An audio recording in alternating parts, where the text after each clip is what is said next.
अस्सलाम वालेकुम दोस्तों, मेरा नाम उमर है और मैं यहाँ आप लोगों की भेजी हुई हॉरर स्टोरी शेयर करता हूँ। अगर आप भी मुझे अपनी कोई स्टोरी शेयर करना चाहते हैं तो डिस्क्रिप्शन में मेरा ईमेल और व्हाट्सएप नंबर दिया हुआ है। स्टोरी शुरू करने से पहले एक छोटी सी बात, सुना है जब हम ऐसे वाक़यात का जिक्र करते हैं तो इन मखलूक़ात का ध्यान भी हमारी तरफ हो जाता है, इसलिए आयतल कुर्सी पढ़ लें ताकि इस स्टोरी का मज़ा ले सकें। दोस्तों, आज की कहानी हमें लाहौर से फरहान भाई ने भेजी है, तो बढ़ते हैं कहानी की तरफ। मेरा नाम फरहान है और मैं लाहौर में रहता हूँ। चंद माह पहले की बात है जब मुझे अपने ऑफिस के काम के सिलसिले में इस्लामाबाद जाना पड़ा। कंपनी ने मेरे क़याम के लिए एक गेस्ट हाउस का इंतज़ाम किया था। ये गेस्ट हाउस शहर के निस्बतन पुरसुकून इलाके में था। इमारत पुरानी थी लेकिन कमरे साफ सुथरे और आरामदेह थे और मेरे ख्याल में ये 2 दिन के क़याम के लिए काफ़ी था। पहले दिन सुबह से शाम तक मीटिंग्स में मसरूफ़ रहा। शाम को गेस्ट हाउस वापस आया तो मौसम काफ़ी सर्द और खुशगवार था। बाहर हल्की हल्की बारिश हो रही थी और कमरे के बाहर एक बाग था जहाँ से बारिश की खुशबू आ रही थी। मैंने चाय बनाई, खिड़की के पास बैठा और बारिश का लुत्फ लेने लगा। कमरे का माहौल काफ़ी पुरसुकून था। रात के तकरीबन 10 बजे मैं थकावट की वजह से बेड पर लेट गया। बारिश रुक चुकी थी और कमरे में मुकम्मल खामोशी छा गई थी।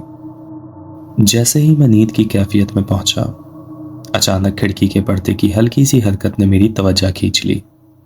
पहले तो मैंने सोचा कि शायद हवा की वजह से पर्दे हिल रहे हैं, लेकिन हैरानगी की बात यह थी कि खिड़की बिल्कुल बंद थी। मैंने ये सोचकर खुद को तसल्ली दी कि ये मेरा वहम होगा और आंखें बंद कर ली। लेकिन चंद ही लम्हों बाद मैंने महसूस किया कि पर्दे के पीछे कोई हल्की सी परछाई है, जैसे कोई खड़ा हो। मेरा दिल जोर जोर से धड़कने लगा। मैं हिम्मत करके बेड से उठा और आहिस्ता आहिस्ता खिड़की के करीब गया। पर्दा हटाया तो वहां कुछ भी नहीं था, लेकिन हैरानगी की बात यह थी कि खिड़की बिल्कुल बंद थी। खिड़की के बाहर बाग बिल्कुल खाली था, लेकिन मुझे ऐसा लगा जैसे कोई मुझे देख रहा हो। मैंने फौरन पर्दे वापस डाले और बेड पर आ गया। इस वक्त मेरे दिल में खौफ के साथ एक अजीब सा एहसास था कि शायद कमरे में मैं अकेला नहीं हूँ। मैंने टीवी ऑन कर लिया था ताकि माहौल नॉर्मल महसूस हो, लेकिन जैसे ही मैं बेड पर बैठा मुझे महसूस हुआ कि कमरे में रखी लकड़ी की पुरानी कुर्सी आहिस्ता से चुरचुरा रही थी, जैसे कोई इसे हल्के से धक्का दे रहा हो। मैंने एक नज़र कुर्सी पर डाली, लेकिन वो बिल्कुल अपनी जगह पर थी।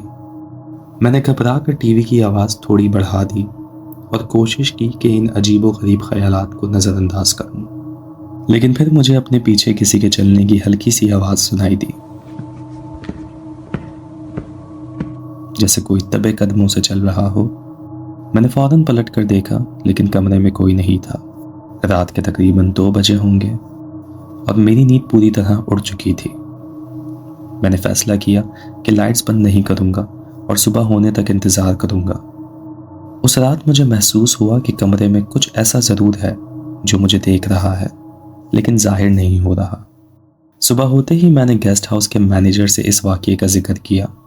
उसने थोड़ा हिचकिचाते हुए कहा, ये इमारत काफ़ी पुरानी है और कई लोग यहाँ क़याम के दौरान अजीब बातें महसूस करते हैं, लेकिन ये सब वहम भी हो सकता है। मैंने फ़ौरन वहाँ से अपना सामान समेटा और गेस्ट हाउस छोड़ दिया। मैं नहीं जानता कि वो सब क्या था, लेकिन इतना ज़रूर जानता हूँ कि जो भी था वो बिल्कुल मामूली नहीं था। दोस्तों, अगर ये कहानी आपको पसंद आई हो तो वीडियो को लाइक करना ना भूलें।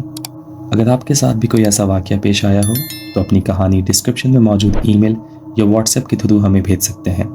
हो सकता है आपकी कहानी हमारी अगली वीडियो का हिस्सा बन जाए। सबसे ज़रूरी बात, हमारे चैनल को सब्सक्राइब करें और साथ ही बेल आइकन दबाएं, ताकि जब भी हम अपनी नई कहानी लेके आएँ तो उसकी इत्तला आपको ज़रूर पहुँचे। अगली कहानी तक अपना ध्यान रखें। अल्लाह हाफ़िज़।